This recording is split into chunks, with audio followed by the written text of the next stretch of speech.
Shia Mungu ila tu ni hiyo dhabihu kutoka kwa mioyo yetu. Bwana asifiwe. Na gwenda damu ila mwathani agocwo mugacokia. Bwana asifiwe. Na nigetha tutwarane hamwe kiugo-inĩ kĩa Ngai. Tumesomewa vizuri sana na wasomaji wetu. Mungu akawabariki sana. Na somo la kwanza tumesomewa kutoka kitabu cha Kutoka 17 kuanzia mstari wa 8 hadi mstari wa 16.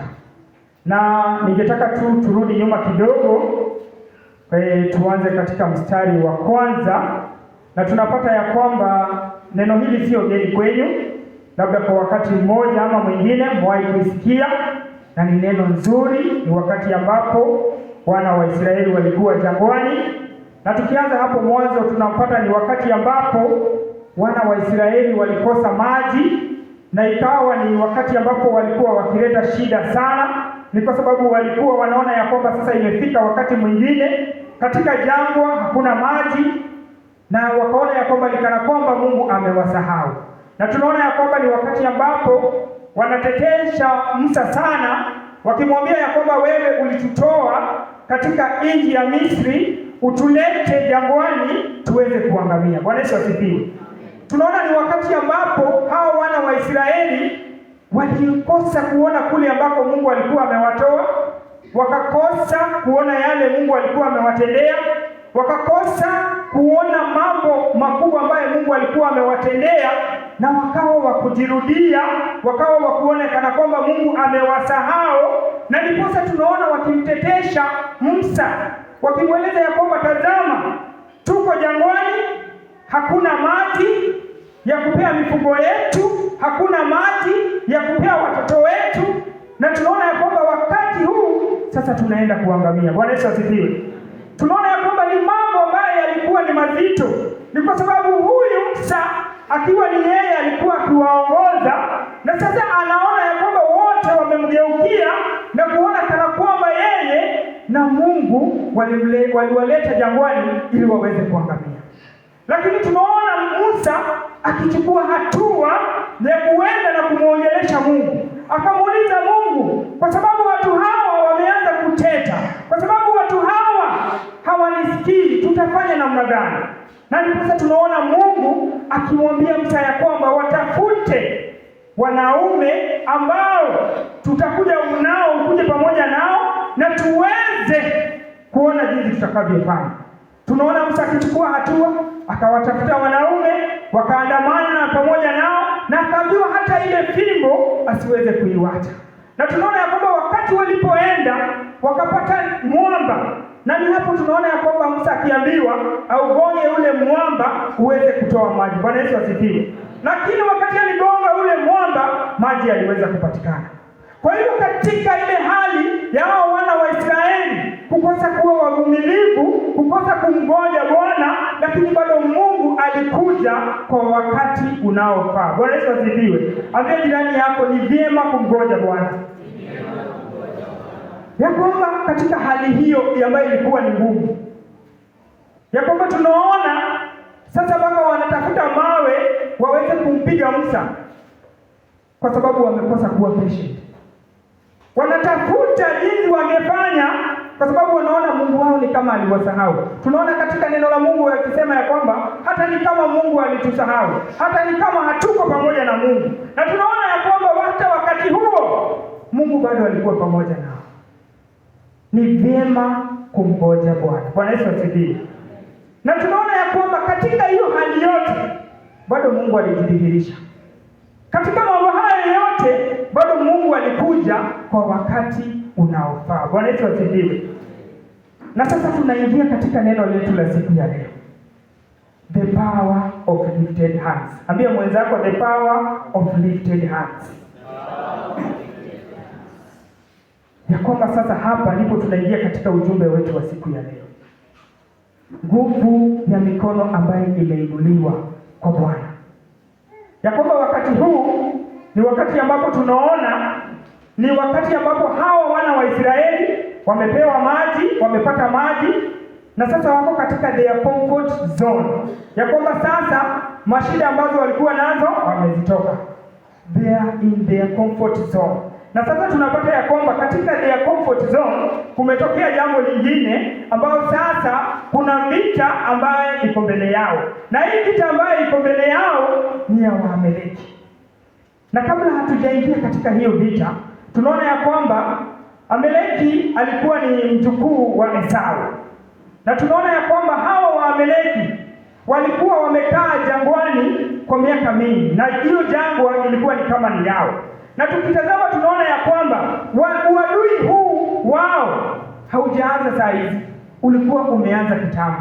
Na tunaona ya kwamba hata wakati huu ambapo sasa wana wa Israeli wanaanza kupanga mambo ya vita, ni vita ambayo pia walikuwa wamepigana mara ya kwanza, na sasa ilikuwa ni vita ya kurudia mara ya pili. Na tunaona ya kwamba ni wakati tu Mungu amewaonekania, amewatendea mema, hata baada ya hao kumdhihaki na kusema kwamba amewaacha. Na sasa tunapata katika sehemu hii ni wakati ambapo sasa wanajipanga tena kwa sababu ya vita.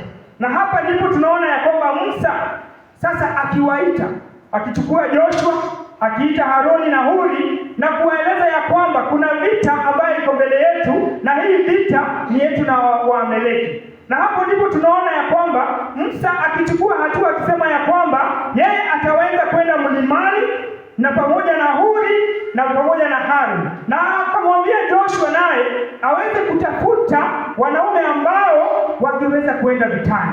Ni kwa sababu ni kujipanga kwa vita ambayo walijua haikuwa rahisi. Na tunaona ya kwamba wakati huu wote ambapo wanajipanga na kujiweka katika hali ambayo wangeweza kuenda katika ile vita, waliweza kujua ya kwamba hao wangeweza kuenenda pamoja na Mungu, na ndio sababu tunaona sasa wakienda mlimani, yeye Musa pamoja na Huri na Haroni, ili waweze kuenda kuomba. Na katika hali hii waliweza kuenda, na wakati ambapo Musa alikuwa mlimani akiwa ameinua mikono yake juu, ndipo tunaona ya kwamba wana wa Israeli waliweza kupata ushindi. Lakini ikafika wakati ambapo nguvu ilimuishia Musa na mikono yake ikawa ya kuchoka, na tunaona ya kwamba wakagundua ya kwamba kuna jambo ambalo lilikuwa likifanyika. Na tunaona ya kwamba wakati huo ndipo Haroni na Huri walipochukua hatua ya kutafuta mawe ili waweze kumshikilia Musa, waweze kumpea akalie na kumshika mikono, mmoja upande wa kulia na mwingine upande wa kushoto, ili wainue mikono ya Musa juu ili waweze kupata ushindi. Bwana Yesu asifiwe. Na tunaona katika hali ile yote walikuwa wakimtegemea Mungu. Katika mambo yote walikuwa wanajua ya kwamba wakiinua mikono ya Musa juu ushindi utapatikana. Na tunaona ya kwamba wakati walipoinua, na tunaona ya kwamba ushindi ukaweza kupatikana, ni kwa sababu Joshua aliweza kuwapiga wale Waamaleki na wakapata ushindi mkubwa. Wakati wote ambapo walimuinua, ni kwa sababu neno la Mungu linatuambia kwamba waliinua mikono yake hadi jioni na ushindi wa Mungu ukapatikana. Bwana Yesu asifiwe. Kwa hivyo wakati wote ambapo tunainua mikono yetu kwa Bwana, ushindi utaweza kupatikana. Bwana Yesu asifiwe. Jambo la kwanza ambalo nataka tutazame siku ya leo ni uvumilivu. Bwana asifiwe. Wana wa Israeli walikosa kuvumilia. Wana wa Israeli walikosa kumgoja Bwana. Na ya kwamba wakati wote ambapo tunakosa kumgoja Bwana, hatuwezi pata ushindi. Bwana Yesu asifiwe. Lakini wakati ambapo tunamgoja Bwana, wakati ambapo tunaweka tumaini letu kwa Mungu, ati ya kwamba katika hali zote sisi tunakutegemea wewe Mungu, japo kuwa mambo yatakuwa namna gani, japo kuwa tutapitia shida za aina gani, lakini wewe ndio msaada wetu. Bwana Yesu asifiwe. Ya kwamba katika ile hali ya kwamba wamekosa maji, katika ile hali wanashindwa tutafanya nini, hao wangeendelea kumgoja Bwana.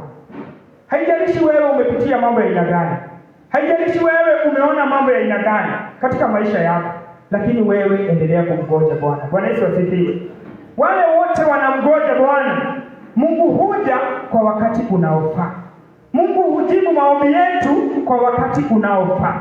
Wale walikosa kuona kule wametoka, wakakosa kuona yale Mungu amewafanyia, wakakosa kuona safari ambaye walikuwa wameenenda pamoja na Mungu. Na ndio tunaona ya kwamba wakianza kuteta. Ambia mwenzako, acha kuteta, mgojee Bwana. Bwana Yesu asifiwe. Jambo la pili ambalo tunaangalia siku ya leo ni God is the provider. Bwana Yesu asifiwe. Ya kwamba Mungu yeye ni provider. Ati wakati ambapo wana wa Israeli walikosa maji, wakati ambapo wana wa Israeli walishindwa tutafanya nini, Mungu bado aliwapea maji. Na tunaona ya kwamba hata sio maji peke yake, ni kwa sababu Mungu alikuwa amewapea chakula kwa miaka 40. Bwana Yesu asifiwe. Kwa hivyo God is the provider. No matter how things ziko, no matter how mambo yametufinya, Mungu bado yeye anabaki, he is the provider. Bwana Yesu asifiwe. Labda wewe unashindwa kesho yangu itakuwa namna gani, kwa sababu ya mambo ambayo yamekusonga. Ukiangalia mbele unaona hakuna njia, ukitazama nyuma unaona hakuna njia, lakini siku ya leo nimekuja kukwambia ya kwamba God is the provider. Bwana Yesu asifiwe. Ati katika uzito wote, katika mambo mazito ambayo unapitia, Mungu atakuja na kutengeneza njia. Jinsi alivyowatengenezea wana wa Israeli wakati ambapo walikuwa wameona sasa hapa tumefika mwisho, hapa tutaangamia kwa sababu hatuna maji, hapa tutaangamia ni kwa sababu hatuna chakula, lakini still Mungu alikuja na kuwasaidia. Bwana Yesu asifiwe.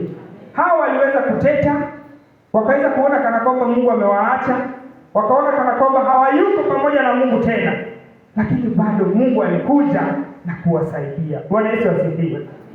Jambo lingine tunaangalia siku ya leo ni take responsibility. Bwana Yesu asifiwe. Ati ya kwamba wakati ambapo Musa aliangalia na kuona vita ambayo ilikuwa mbele yake, aliweza kuwapanga. Akajua ya kwamba wewe Joshua, tafuta wanaume wa kwenda vitani. Naye akaambia Haruni na Huri waweze kuandamana pamoja naye kwenda mlimani ili waweze kwenda kumuomba Mungu. Naye Musa akajua ya kwamba yeye jukumu lake ni kuitana juu ili msaada uweze kupatikana. Bwana Yesu asifiwe. Hapa tunajifunza nini? Katika kuchukua majukumu, taking responsibility. Hao waligawana kazi. Na siku ya leo sisi katika nyumba ya Mungu, kila mtu ana jukumu lake. Kila mtu kuna jambo ambalo umepewa na Mungu. Haijalishi wewe unajiona namna gani. Ni kwa sababu Mungu yeye hatazami kama mwanadamu. Yeye anatazama moyo. Bwana Yesu asifiwe. Yeye hakutazami labda kiungo, yeye hatazami urefu wako, yeye haangalii masomo yako, yeye anaangalia ndani ya moyo wako. Bwana Yesu asifiwe. Ati ya kwamba wakati ambapo Musa aligawa hiyo kazi, alifanya kazi ya Mungu ikawa rahisi. Nasi siku ya leo katika hii nyumba ya Mungu, kila mtu ana nafasi yake ambayo Mungu amemweka. Labda wewe Mungu amekuweka kushikilia kikundi. Shikilia kikundi hicho kana kwamba hautashikilia tena. Bwana Yesu asifiwe. Labda Mungu amekuweka wewe ni wakupea wengine mawaidha. Shikilia nafasi hiyo. Labda Mungu amekuweka wewe ni muombezi wa kuombea viongozi wa kanisa, wa kuombea watu wa kanisa. Hiyo ndio jukumu ambalo Mungu amekupea. Na ndipo tunaona ya kwamba Huri na Haruni hao alichukua jukumu la kumshikilia Musa ili mikono yake iweze kuinuliwa. Bwana Yesu asifiwe. Na wewe siku ya leo kujiulize, katika nyumba ya Mungu ni nafasi gani ambayo umechukua? Katika hii nyumba ya Mungu ni kazi gani ambayo umepewa unatakiwa kuifanya? Bwana Yesu asifiwe.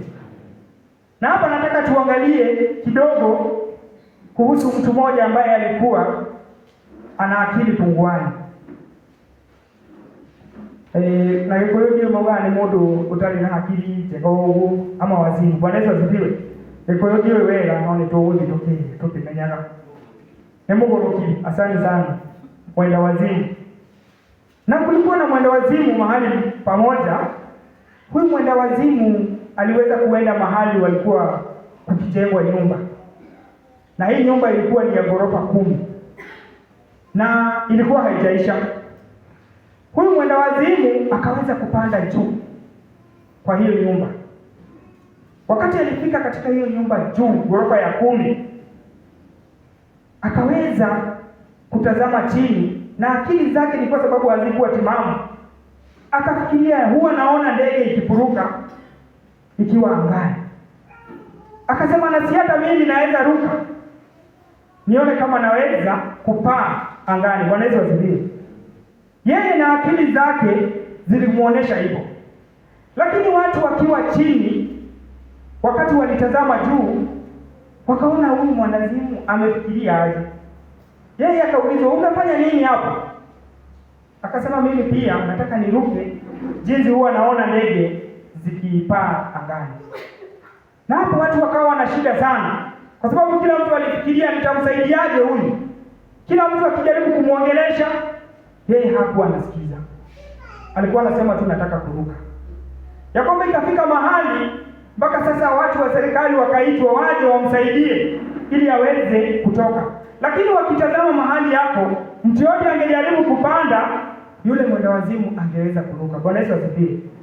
Na tunaona mpaka watu wa kanisa wakakuja, wengine wakawa wanaomba wakisema, sasa huyu tutafanya aje? Kila mmoja akajaribu kitu ya kufanya, ikashindikana.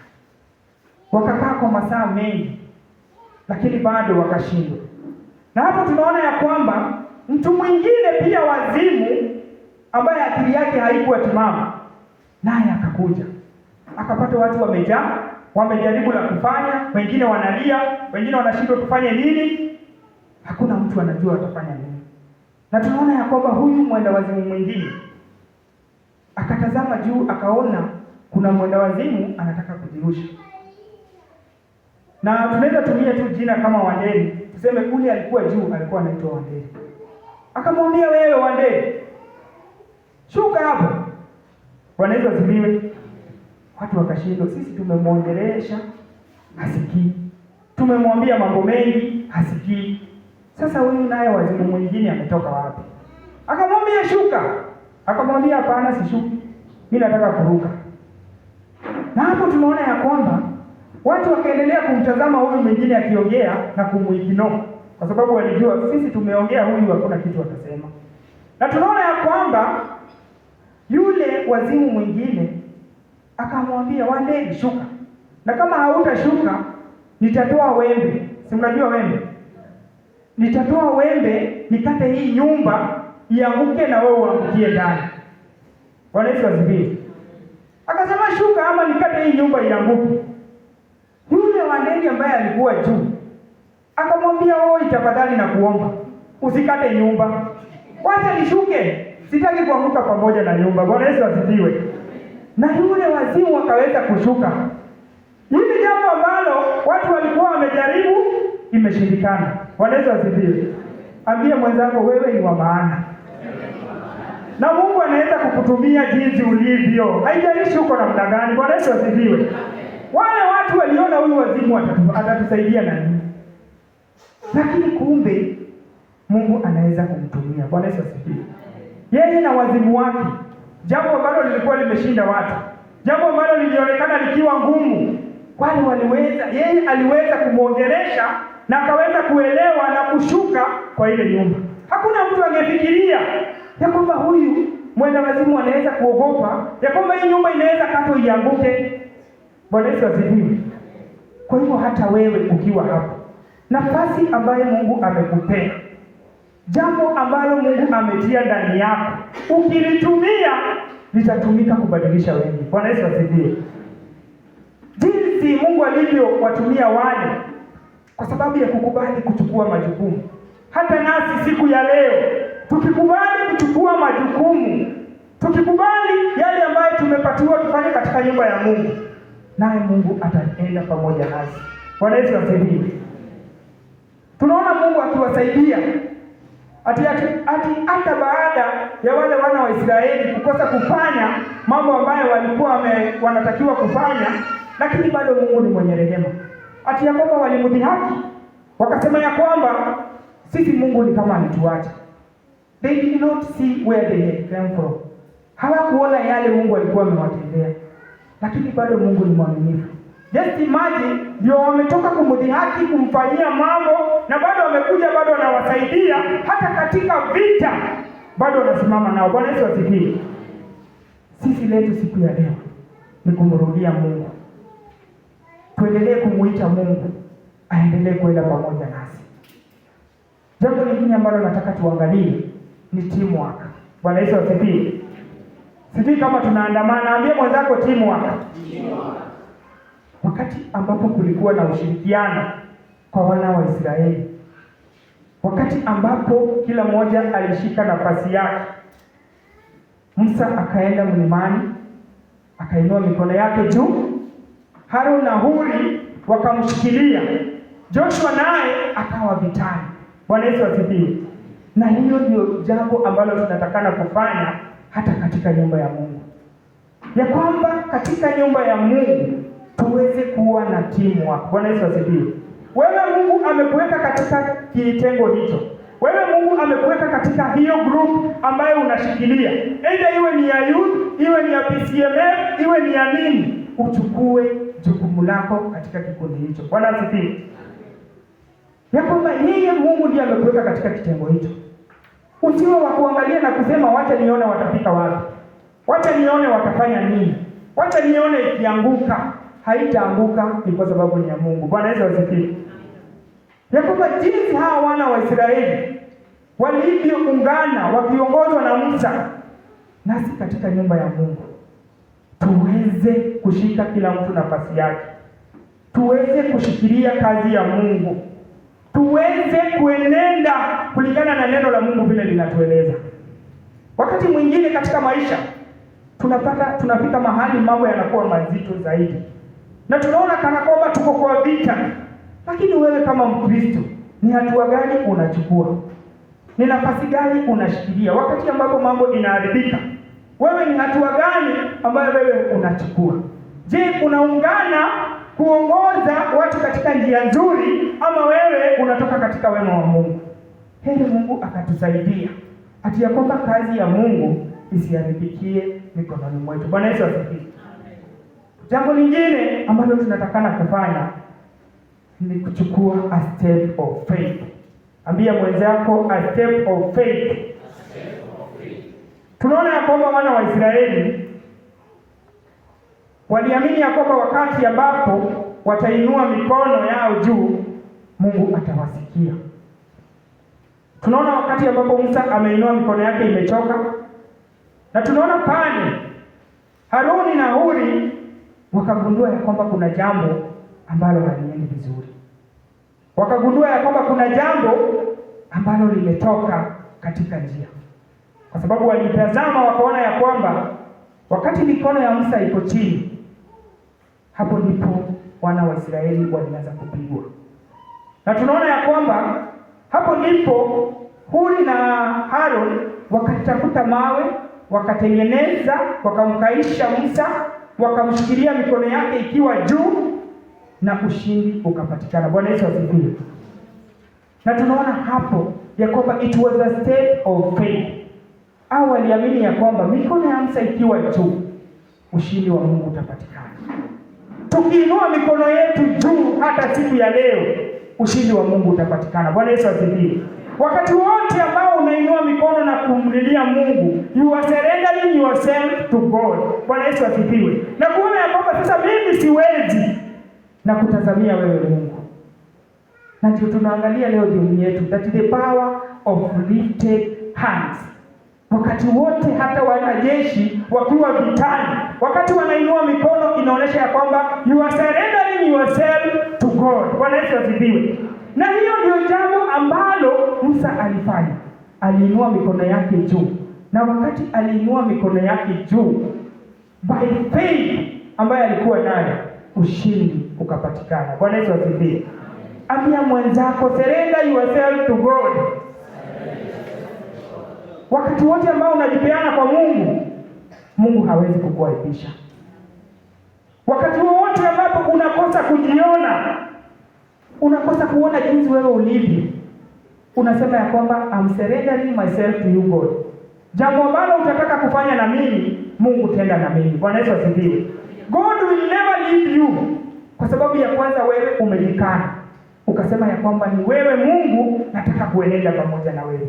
The way hao wana wa Israeli, the way Musa aliinua mikono yake na kuserenda kwa Mungu, na ushindi ukapatikana. Siku ya leo haijalishi wewe umeomba muda gani, haijalishi umepitia mambo ya aina gani, Haijalishi labda ni watoto wako wanakusumbua, lakini siku ya leo surrender yourself to God na utaona mambo ambayo yatakutendea. Bwana Yesu asifiwe. Hawa tu kuamini ya kwamba kuinua mikono kwa Mungu nguvu inapatikana. Na wewe siku ya leo ukiamini ya kwamba wakati wote utainua mikono yako kwa Mungu, ushindi utapatikana. Bwana Yesu asifiwe. Tutembee katika imani ya kwamba we are walking with you God because we believe in you. Bwana Yesu asifiwe. Hatutembei tu na wewe, tunatembea na wewe ni kwa sababu sisi tumekuamini na tunajua ya kwamba wote ambao wanakuamini wewe huenenda pamoja nao. Hatuwezi enda kokote kwa nguvu zetu. Bwana Yesu asifiwe. Hatuwezi songa popote sisi tukijiambia na akili zetu, lakini tunahitaji kitu moja, kuchukua hatua ya imani. Bwana Yesu asifiwe. Ambia mwenzako, chukua hatua ya imani. Wakati wote ambapo tunaenenda katika imani, mambo makubwa yatawezekana. Bwana Yesu asifiwe. Hawa watu waliamini, mikono ya Musa kuwa juu, ushindi utapatikana. Na Mungu hakuwa disappoint. Bwana Yesu asifiwe. Mungu huwa hadisappoint because they believe in God. Naye hakuwa disappoint. Alienenda pamoja nao. Si ati hii vita walikuwa wakipigana kwa nguvu zao. Bwana asifiwe. Kwa hivyo wewe, hata na wewe katika maisha yako usikubali kupigana kwa nguvu zako, kwa sababu hautaweza. Bwana Yesu asifiwe. Mambo mengine mwachie Mungu. Mambo mengine mpatie Mungu. The way Musa alijua ya kwamba mimi nikienda mlimani kuomba, ushindi utapatikana. Kuna mzee mmoja rafiki yangu mahali alikuwa akinieleza ya kwamba alikuwa akiishi pamoja na mjukuu wake na mke wake, na walikuwa wakienda kazi asubuhi, wanarudi jioni, na ikawa ni nyakati za mvua, na waliporudi nyumbani wakapata siafu zimejaa kwa nyumba. Na huyu mzee akashangaa, akashindwa, hizi siafu zote. Huyu mzee alikuwa Mkikuyu, akiunga, inyo mukire moga muti woikara kule moikaraga muke muigore nyumba yako. Na jambo hilo likawa la kumsumbua, na huyo mke wake akamwambia, umoja na watu ralileja. Lakini yule mzee akasema, hapana, hatuwezi kulala nje. Akaziambia, nini siafu? Ninawaambia ya kwamba katika hii nyumba mkule kila kitu ambacho mtataka kukula, lakini msiniguze mimi na mjukuu wangu pamoja na mke wangu. Bwana Yesu asifiwe. Ati mulio ikikiwole ole wenye ubeno no mutikagerie kuvutia mutumia wakwa na mjukuu wakwa nani wadani ya wosho. Na huyu mke wake akasema, ole shiane shigo kuigwa. Bwana asifiwe. Ole shiane shigo kadia na shigo kuigwa. Na huyu mzee akasema, ni sawa, tumemaliza kuomba. Kaambia mjukuu wake, wewe enda ulale. Na huyu mama akaambia mzee wake, mimi leo, kama vile tunajua desturi ya watu kulala, mwanamke huwa analala upande ya ukuta, then mwanaume analala upande huu mwingine. Maybe ni kwa sababu ya security, ama tulipata hiyo hatujui vizuri. Huyo mwanamke akasema, niyo mode dige mamako Rogito, wadani ya gosho dige koma Rogito niyo mode koma mwana oyo komeko Rogito hii nena hili kishio kwa vile kato sikuwa belile wewe wadani ya gosho. Na mzee hakuwa na shida, akakubali. Ayekoma Rogito ile mtumia ayekoma mwana oyo. Na wale kile mwele adwaka. Wakati ulifika usiku, bigiririsho cyarire mutumia ocio zilimkula. Aliokera akirora muthuri na okomorota agethie kwa mjukuu alikora akomete akarikia. Bwana Yesu asifiwe. Nowe gutire gukoma. Bwana asifiwe. shikie molia niyaogekia. Wakati asubuhi aliamka, akaambia bwana yake, imani yako inanifurahisha. Bwana Yesu asifiwe. The way how lift your faith. Bwana Yesu asifiwe. Inua imani yako. Ule mwanamke, kwa sababu yeye imani yake ilikuwa chini, na ndio sababu hizi siafu zilimfanyia. Bwana Yesu asifiwe. Kwa hiyo okorowe niete kiliole muduri wake ahoire. Ona kiniage kiliake akiakumire wegena dayo na shoke yake okire wega.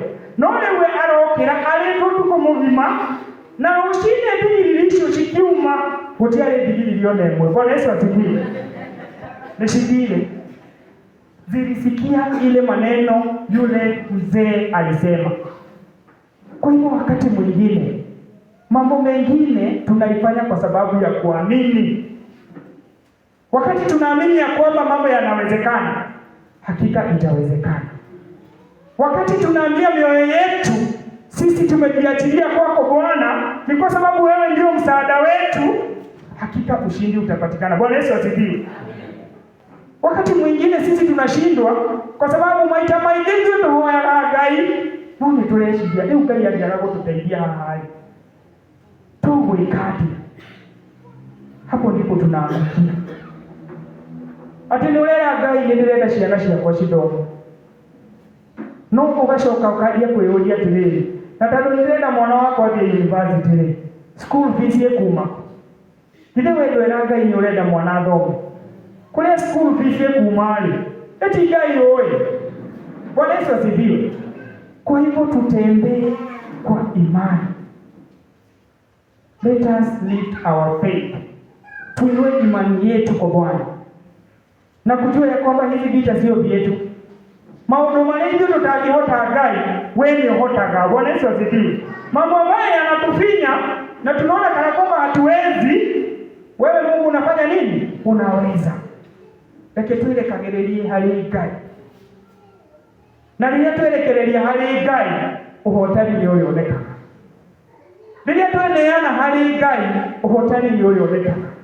O ta ũrĩa Ngai ahotanire ciana cia Isiraeli rĩrĩa marĩ haro-inĩ, na nĩ mũraigua andũ aya nĩ marũĩte na ũrĩa mbere makĩmahota.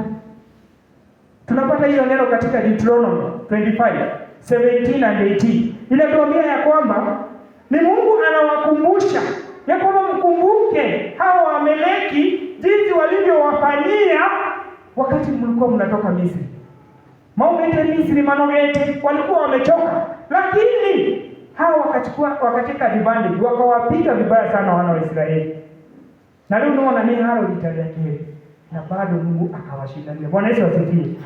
Pekee tueneane kwa Ngai. Bwana Yesu asifiwe. Na nilipoeneana kwa Ngai ni ale tuhotana. Rĩrĩa tuuga Ngai ũndũ ũyũ ti witũ ni wako Mwathani. Sisi tusionekane lakini wewe uonekane. Bwana Yesu asifiwe.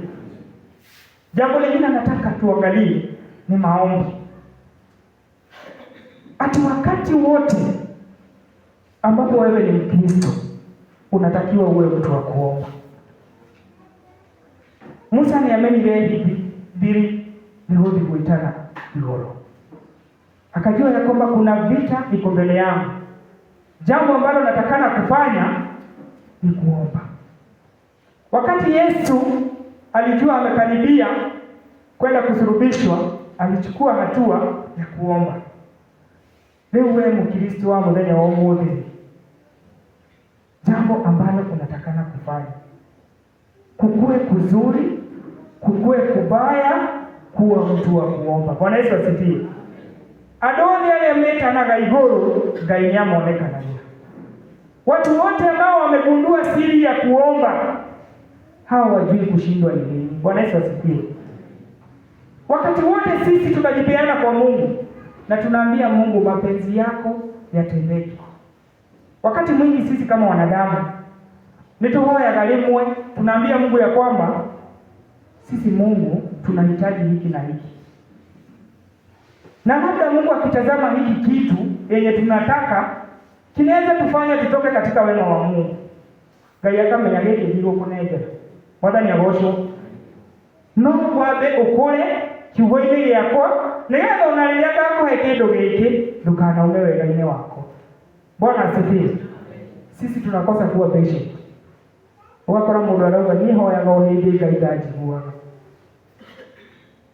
Kuna mwimbaji aliimba akasema, mbinguni hakuna nini? Dustbin ya kutupa maombi. Kwa hivyo kila maombi unaomba, Mungu anafanya nini? Anayasikia. Na atayajibu kwa wakati wake. Bwana Yesu asifiwe. Kuna jambo moja pia ningetaka kuambia. Pale kuna mzee tena bado tu. Huyu mzee alikuwa amepanda hizi zinaitwa beniko. Hii beniko. Kama wakaji meta godoni. Kitu kama hiyo. Na wakati alipanda zikakuja zikakuwa vizuri, wakati zinataka kuanza kuweka maua. Kugeuka hizi vitu zinaitwa fugo shitako watendaje koi. Huko mwanani ya ngosho kukakuja fugo. Zilikuwa zikishika laini moja zinaenda naye mpaka mwisho. Na fugo kazi yake ni kukata chini. Zinakata mizizi yote mpaka mwisho. Muthuri ucio agĩkũ agĩkora laini ciganona ciumĩte. Akĩrigwo ici nĩ ndũrĩũ ciĩkĩra mũgũnda wako. Agĩĩta mũtumia wake. Kĩra rĩu mũtumia wĩra ũrĩa wothe tũrutĩte nĩtũgũtuĩka wa tũhũ. Kwa sababu hizi fuko zimeingia katika hii shamba na zimeamua kumaliza mimea yetu. Huyu mzee kwa sababu tu ya kuamini Mungu akira huko icio damu ida damu hoya. Kwanza kabla hajaomba aliambia mke wake, "Mtumia, wewe ule tadole kwa wale mahali tutafanya aje?" Bibi yake akamwambia, "Wacha tuombe." Mzee akasema ni sawa tuombe. Wakati huyu mama alianza kuomba, kaanza, "Mungu tunakushukuru kwa sababu umetusaidia."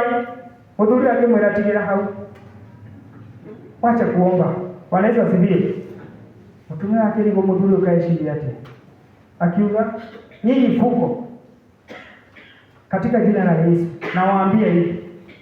Nienda mtoke kwa hii shamba, muende kwa shamba zingine ama mkae hapa, mkufie hapa." Bwana asifiwe.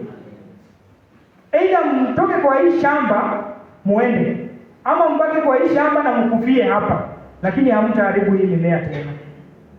Na muthuri akira mutumia ni toinoki. Mutumia akiuga ni muthuri yule alikia toinoki. Na tunaona ya kwamba wakati alimaliza kuomba siku ambayo alifuata, hao fuko hawakuwa kwa hiyo shamba tena. Bwana Yesu asifiwe. Walikuwa wameenda kuguo rimwe maundu mangĩ makinya tutige gũtinda tũkĩaria maundu maingĩ ĩra Ngai ũrĩa ũrenda. Bwana Yesu asifiwe. Ambia Mungu vile unataka, na hiyo tu ndio anataka umwambie. Tiga rũgano rũnene aga maũndũ agakĩ Mwathani ndĩrenda ũthikĩre ũũ endo iguaga andũ aku njigua. Bwana asifiwe. Na wakati umefanya hivyo Mungu atakusikia. Kuguo hali mahoya, tuendelee kumtumainia Bwana, tuendelee kumuita Mungu. No kororagerera maundu maingĩ ũkaremwo nginya nĩ kũhoya, ila tu Ngai ũrĩa ũrenda. Bwana Yesu asifiwe. Ambia tu Mungu jinsi wewe unataka kufanyia. Mueleze tu shida yako. Si lazima uanze mambo mengi nini. Mwambie tu Mungu, mimi nataka hivi na hivi na hivi. Na Ngai ni mwehoke kuni yako hivyo. Bwana Yesu asifiwe. Na kabla asikie hayo maombi yako, wewe nawe chukua hatua ya kutengeneza njia zako. Bwana asifiwe. Tado kodolio tunagatũra no na Ngai witũ no mehia. Tukiingia katika dhambi hatutaonana na Mungu wetu. Lakini tukiacha dhambi tutakuwa tukitembea pamoja na Mungu. Bwana Yesu asifiwe.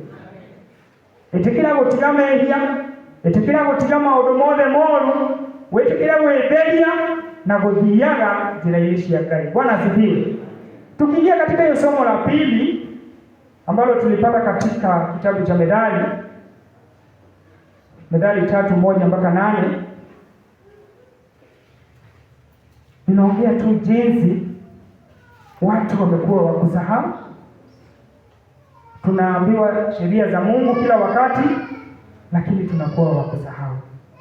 Jinsi wana wa Israeli waliweza kusahau kule ambako walikuwa wametolewa, yale Mungu alikuwa amewafanyia, na katika mambo mengi ambayo Mungu aliwashindania. Nasi siku ya leo tumekuwa tu watu wa kusahau. Mwanadamu amekuwa mtu wa kusahau, na ndio sababu tunakumbushwa tuzishike amri za Mungu, tuziweke katika mioyo yetu, tutembee nazo popote ambapo tunaenda. Bwana Yesu asifiwe.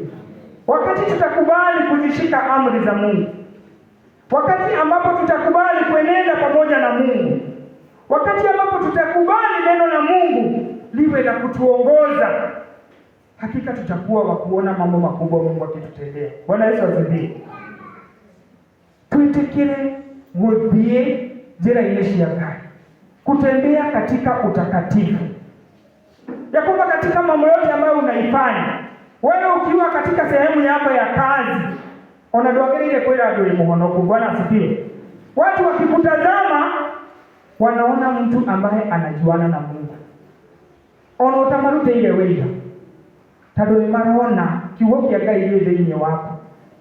Na neno la Mungu linatuambia kwamba tusiweke neno la Mungu katika midomo yetu, lakini tuweke neno la Mungu ndani ya mioyo yetu, ili wakati wote linatoka ndani uungu unaonekana. Bwana Yesu asifiwe. Kiwoki ya gai ne gai we mwene. Na kwa hivyo neno la Mungu likiwa ndani yetu, popote ambapo tunaenda tutakuwa pamoja na Mungu. Bwana Yesu asifiwe. Ati katika maisha yetu, kwa sababu tumekubali neno la Mungu likae ndani yetu, sisi tutakuwa tukienenda pamoja na Mungu. Na wakati wote ambapo tunaenenda na Mungu, tuko na security ya Mungu. Bwana Yesu asifiwe. Majaribu yanapokuja, yeye anatushindania. Mambo mazito yanapokuja, tunazidi kumuona Mungu, kwa sababu tumekubali neno la Mungu likae ndani yetu. Bwana Yesu asifiwe. Hati udomwera tagwetekera kiwoki ya gai ikale dhini wako, ya kwamba tuzishike amri za Mungu, tutigakoro akuriganiro. There is a time huko kwetu kuna mama mmoja alikuwa ameokoka, ni yake mtagawija wega na akioneka ni mtumia mwega. Bwana Yesu asifiwe. Direjele na tumia moja wewe hau ni mtumia ucio wana kuguito agukuniega wana kuguito kulia toki. Huyu mama wakati mmoja wakakosana na jirani yake, na wakati walikosana na huyo mama ageuka kimwela yake ngui, wewe mtumia tadodo na ndojowe ngoma ile shidi ni wako shikiokira wewe no ukienda kunyona. Bwana Yesu asifiwe. Ucio mutumia kogo kwekiria githini wake ona kiwaga muhonoku ni kwa mdomo anasema ameokoka. Bwana Yesu asifiwe. Lakini kile ambacho kiko ndani yake hakimtukuzi Bwana. Na ndio sababu neno la leo linakuja kutuambia neno la Mungu likae ndani yetu, na lingine lilia kila umadhenye uungu unaonekana. Bwana Yesu asifiwe. Neno la Mungu likikaa ndani yako, hauhitaji kuambia watu vile umeokoka, hauhitaji ushinde ukionyesha watu vile ule wewe mtigu no ni mali onanga. Bwana Yesu asifiwe. Kwa sababu Mungu atakuwa akitembea pamoja na wewe. Na katika mstari wa 5 pale ambapo tulisomewa na neno la mwongozo inatuambia ya kwamba tumwamini Mungu, trust in God fully. Wewe kama Mkristo umwamini Mungu kabisa, na Mungu atakujalia hekima. Bwana Yesu asifiwe. Ati ya kwamba wakati wewe umemwamini Mungu with all your heart, yeye atakupea hekima. Na inatuambia vizuri sana. Ukiangalia katika Proverbs 15:21, Daudi akaomba Mungu amweke katika njia za utakatifu, amuongoze katika njia za utakatifu. Kwa sababu Daudi alijua ya kwamba yeye akitembea peke yake hawezi. Bwana Yesu asifiwe. Akaomba Mungu amuongoze katika njia za utakatifu, na hii ndio ombi letu la siku ya leo. Ati Ngai ũndeithie thiage njĩra-inĩ ciaku cia ũthingu. Bwana asifiwe. Wakati ambapo unatembea katika njia za utakatifu, Mungu hatawahi kuacha, kwa sababu wewe umekubali kuenenda katika njia za utakatifu. Siku ya leo wewe ukiangalia maundu maria wikaga na Ukristo waku, wewe ulieka ni ukenagia Ngai. Wewe Bwana Yesu asifiwe. Ujiangalie vizuri. Na leo mwana mundu ni aliangalia tu. Ukamuulia tiriri na munyonaga ati. Bwana Yesu asifiwe. Andu aria mukoragwo nao ukamuulia inyu munyonaga ni hana ati. Kwa hivyo maandika umenye wewe nduriho. Bwana asifiwe. Unauliza wewe mko pamoja nao. Je, ninyi mkimtazama mnaonaga kama nakaa katika njia za uongo na anatega ni mauti? Bwana asifiwe. Na katika huo mstari wa 8 ambao ulikuwa ni wa kumalizia, alinatuambia ya kwamba ukilishika neno la Mungu na kuliweka ndani yako, itakuwa afya mwilini pako na mafuta mifupani mwako. Bwana Yesu asifiwe. Kwa hivyo ukiaga iwake nyita, ukishika neno la Mungu na likae ndani yako, bado hata katika afya yako itakusaidia. Bwana Yesu asifiwe. Nitado niwetekirite kigo kya Ngai gikare thĩinĩ wako. Na neno la Mungu linatuambia vizuri sana ya kwamba katika yote hayo tukishashika amri za Mungu, kuzifuata, kutenda vile Mungu anataka tutende, kuenenda katika njia zake za utakatifu, tutapewa uzima wa milele. Bwana Yesu asifiwe. Na neno inatuambia ya kwamba kando na hiyo uzima wa milele, kuna mambo mazuri yako katika ulimwengu huu, kwa sababu tu ya kukubali kuenenda pamoja na Mungu. Baraka zako zitaanza hapo.